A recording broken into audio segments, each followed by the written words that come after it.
¿Has podido leer algo sobre el pacto entre el Partido Socialista Catalán y Esquerra Republicana de Cataluña? Esquerra Republicana de Cataluña. ¿No suena que determinados puntos que hablan de que la solidaridad entre comunidades autónomas no está limitada, ha de estar limitada, son poco de izquierdas? Creo que hay un error. Creo que es un error lo que está haciéndose.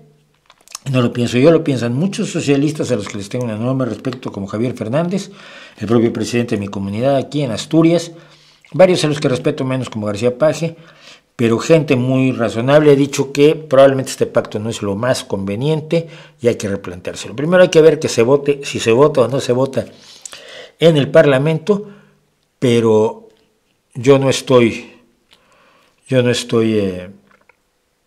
me puedo posicionar, porque no tengo datos económicos suficientes sobre el tema hacendario como para posicionarme, pero respeto mucho que gente de mi partido, a la que le tengo confianza, que sí sabe de esto, porque ha gobernado, diga que no es conveniente. Entonces probablemente es un pacto que no sea conveniente y probablemente hay que verlo con más cuidado,